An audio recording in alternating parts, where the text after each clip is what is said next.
জ্ঞানার্জনের জন্য তিনটা বিষয় অপরিহার্য, এটা আমাদের খেয়াল রাখতে হবে। এক নম্বর হচ্ছে বিনয়, দুই নম্বর হচ্ছে সফর, তিন নম্বর হচ্ছে সবর। এবার আমি জিজ্ঞেস করি, তোমাদের মুখ থেকে আমি শুনতে চাই, বলো জ্ঞানার্জনের জন্য অপরিহার্য বিষয় কয়টা? এক নম্বরে বিনয়, দুই নম্বরে সফর, তিন নম্বরে সবর। এই তিনটাই লাগবে। বিনয়ী হইতে হবে, ডাউন টু আর্থ হইতে হবে। বিনয়ী না হলে, মুতাওয়াদি না হলে আল্লাহ তাআলা এলেমের নূর দিয়ে ওই ব্যক্তিকে ধন্য করেন না। বিনয়ী হইতে হবে। বলা যাবে না যে আমি সব শিখে ফেলছি, আমি সব জানি, আসলে কিছুই জানি না, আসলে কিছুই জানি না। অনেক পড়াশোনা করার একটা বড় সুবিধা হচ্ছে আমি যে কিছুই জানি না এটা জানা যায়। যারা অনেক পড়াশোনা করে, গভীর জ্ঞান অর্জন করে, অনেক পড়াশোনা করার একটা বড় ফায়দা হচ্ছে যে এটা জানা যায় সব শেষে যে আমি কিছুই জানি না। আবুন নাওয়াস একটা চমৎকার কবিতা লিখেছেন। উনি বলেছেন, ফাকুল্লি মান ইয়াদদাঈ ফিল ইলমি ফালসাফাতান হাফিজতা শাইআন ওয়া গাবাত আনকা আশিয়াউ। যে বলে যে আমি সব জানি, তুমি তার বৃদ্ধাঙ্গুলি দেখিয়ে বলা তুমি কিছুই জানো না, তুমি অল্প কিছু জেনেছো। মহাবিশ্বের অনেক রহস্য তোমার কাছে এখন অধরা, এখনো অধরা, অজানা। ওয়া ফাওকা কুল্লি যী ইলমিন আলিম। জ্ঞানীর উপরও জ্ঞানী আছে, জাননেওয়ালার উপরও জাননেওয়ালা আছে। তাহলে বিনয় যেন আমাদের পোশাক হয়, আমরা যেন বিনয়ী হই। আমরা যার কাছ থেকে নলেজ নিব, এলম নিব, তার কাছে বিনয়ী হইতে হবে। যেই পাত্রে পানি ঢালবো এটা থাকবে নিচে, আর যেই গ্লাস থেকে ঢালা হবে ওইটা থাকে উপরে। মুসা আলাইহিস সালাম একবার বনি ইসরাইলের মাঝে আলোচনা করছিলেন। হঠাৎ এক লোক বলে যে, ইয়া নবী আল্লাহ, মান আ'লামু ফিল আরদ, বর্তমান পৃথিবীতে সবচেয়ে বড় জ্ঞানী কে? তো মুসা আলাইহিস সালাম বলে ফেললেন, আনা, আমি সবচেয়ে বড় জ্ঞানী। এটা ভুল বলেন নাই, কারণ যাকে আল্লাহ তাআলা ওহির জ্ঞানে ধন্য করেন তিনিই তো সবচেয়ে বড় জ্ঞানী। তো আল্লাহ তাআলা এই রেসপন্সটা, এই আনসারটা পছন্দ করেন না। আল্লাহ তাআলা চাচ্ছিলেন মুসা আলাইহিস সালাম যদি বলতো যে আল্লাহই ভালো জানে বা আল্লাহু আ'লাম, আল্লাহই সবচেয়ে জ্ঞানী, এটা আল্লাহ পছন্দ করতেন। তো উনি যখন বলে ফেলছেন আমি, আল্লাহ বলে, না মুসা, তুমি যে বলে ফেললে আমি সবচেয়ে বড় জ্ঞানী, তুমি তো সবচেয়ে বড় জ্ঞানী নও, তোমার চেয়েও বড় জ্ঞানী আছে। শুনে তো মুসা আলাইহিস সালাম অবাক, কি আমার চেয়েও বড় জ্ঞানী কোথায়? আল্লাহ বললেন, ইযহাব ইলা মাজমাইল বাহরাইন, দুই সাগরের মিলনস্থলে যাও, ওখানে আমার এক বান্দা আছে ইসমুহু খাদির। ওই খাদির, যারে আমরা বাংলায় খিজির বলি আর কি, এই খিজির তোমার চেয়েও জ্ঞানী। আল্লাহু আকবার। আপনারা সূরা কাহাফের তাফসীর পড়লে জানতে পারবেন। গেলেন, নৌকার মধ্যে বসা, হঠাৎ একটা চড়ুই পাখি এসে সাগরের পানি খাচ্ছে। অনেক, to make the long story short, বড় স্টোরিকে আমি ছোট করে বলছি। দুইজন নৌকায় বসা, একটা চড়ুই পাখি এসে সাগরের পানি খায়। তো খিজির আলাইহিস সালাম বললেন, মুসা, চড়ুই পাখিটা দেখতে পাচ্ছ? মুসা আলাইহিস সালাম বললেন, হ্যাঁ দেখতে পাচ্ছি। চড়ুই পাখি যে পানি খেলো এইমাত্র, এটা দেখেছো? হ্যাঁ দেখেছি।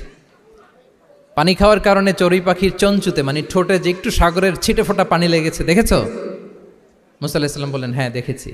তো খিজির আলাইহিস সালাম বললেন, এই যে সাগর থেকে, মহাসাগর থেকে পানি খাওয়ার কারণে চড়ুই পাখির ঠোঁটে সামান্য সাগরের ছিটে ফোটা পানি যতটুকু ঠোঁটে লেগে আছে, এটা হচ্ছে তোমার, আমার আর মহাবিশ্বে আমরা যারা আছি সবার জ্ঞান।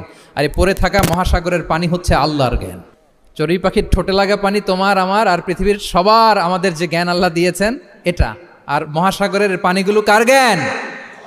ওয়ামা উতীতুম মিনাল ইলমি ইল্লা কালিলা।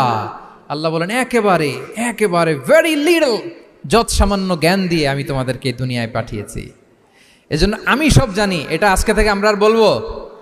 আমার শিক্ষার্থী বন্ধুরা নয়েজ করো, বলো আমরা বলবো আল্লাহু আ'লাম। আল্লাহ ভালো জানেন। সাহাবাদেরও এই বৈশিষ্ট্য ছিল, ওনারাও বলতেন আল্লাহু ওয়া রাসূলুহু আ'লাম, আল্লাহ এবং আল্লাহ রাসূল ভালো জানেন। এবং আমাদের ক্লাসিক স্কলারদের এই বৈশিষ্ট্যটা ছিল, অনেক প্রশ্নের উত্তর ওনারা দিতেন না। আমাদেরকে তো প্রশ্ন করলে আমরা হুটহাট উত্তর দিয়ে দিই। অন অ্যান অ্যাভারেজে 10টা প্রশ্ন করলে ইমাম মালিক এর মধ্যে অধিকাংশ প্রশ্নের উত্তরে বলতেন আনা লা আ'লাম, আমি জানি না।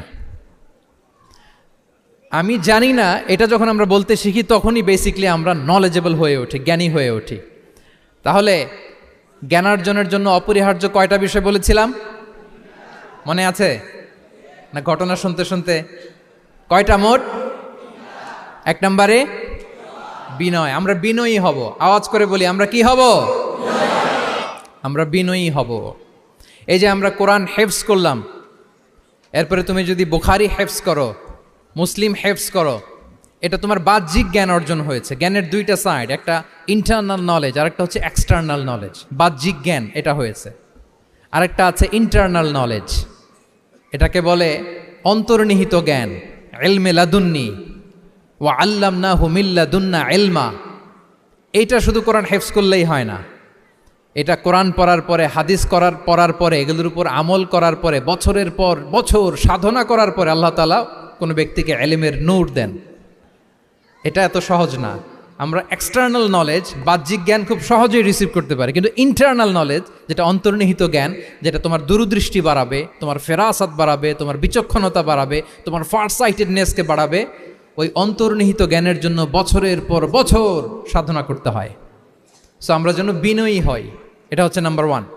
2 নাম্বার কি বলেছিলাম? সফর। ফানজুরু কাইফা কানা আকিবাতুল মুকাজ্জিবিন। আল্লাহ বলে সফর করো, সিরু ফিল আরদ, ট্রাভেল করো। ট্রাভেল করলে তোমার চোখ খুলে যাবে। তুমি যদি পেট্রাতে যাও, জর্ডানের পেট্রায়, তোমার চোখ খুলে যাবে। তুমি যদি ফেরাউনের লাশ দেখে আসো, তুমি অবাক হয়ে যাবে। তুমি যদি জর্ডানের ডেড সি ঘুরে আসো, তুমি অবাক হয়ে যাবে। 1000টা বই পড়ে তুমি ওই জ্ঞান অর্জন করতে পারবে না, যেই জ্ঞান তুমি ট্রাভেলিং করে অর্জন করতে পারবে। তাহলে ভ্রমণ করতে হবে। আর 3 নম্বরে কি বলেছিলাম? সবর, মানে হার্ড ওয়ার্কিং হইতে হবে। পরিশ্রমের কোনো বিকল্প নাই। There is no alternative to be hard working. কোনো বিকল্প নেই, হার্ড ওয়ার্ক তোমাকে করতেই হবে, এটাই সবর। এই 3টা প্রশিক্ষণই আল্লাহ তাআলা মুসা আলাইহিস সালামকে দিয়েছিলেন। লম্বা ঘটনা, তিনি খিজির আলাইহিস সালামের সাথে সফরও করেছেন, ওনার কাছে যে বিনয়ী হয়েছেন, তারপরে বারবার উনি ধৈর্যহারা হয়ে যাচ্ছিলেন, আল্লাহ ধৈর্যেরও পরীক্ষা নিয়েছেন। তাহলে বিনয়, সফর এবং সবর, এই 3টা জিনিস জ্ঞান অর্জনের জন্য অপরিহার্য। এই ফিচারগুলো দিয়ে, এই ক্যারেক্টারিস্টিক্সগুলো দিয়ে যেন আল্লাহ তাআলা আমাদেরকে ধন্য করে। আমরা সবাই পড়ি আমিন। আমরা আল্লাহর কোরআনকে যেভাবে হৃদয়ে ধারণ করতে পেরেছি, আমরা যেন কোরআনের তাদাব্বুরের মধ্য দিয়ে, কোরআনের রিফ্লেকশনগুলোর সাথে নিজেদের অ্যাটাচমেন্ট বাড়ানোর মধ্য দিয়ে আলোকিত মানুষ হতে পারি। আল্লাহ তাআলা আমাদেরকে তৌফিক দান করুক। আমি আবারও তানজিমুল উম্মাহ ফাউন্ডেশনকে অন্তরের অন্তঃস্থল থেকে শুভেচ্ছা জানিয়ে, এবং তোমাদের যে এই চমৎকার সাফল্য, এই সাফল্যর ধারাবাহিকতা কামনা করে, তোমাদের জন্য প্রাণ ঢালা অফুরান দোয়া এবং ভালোবাসা রেখে আমার সংক্ষিপ্ত আলোচনা এখানেই শেষ করছি। আল্লাহ তাআলা আমাদের সবাইকে কথাগুলো বোঝার ও আমল করার তৌফিক দান করুক। হাদা মা ইনদি ওয়াল ইলমু ইনদাল্লাহি আলাইহি তাওয়াক্কালতু ওয়া ইলাইহি উনীব। আসসালামু আলাইকুম ওয়া রাহমাতুল্লাহি ওয়া বারাকাতুহু।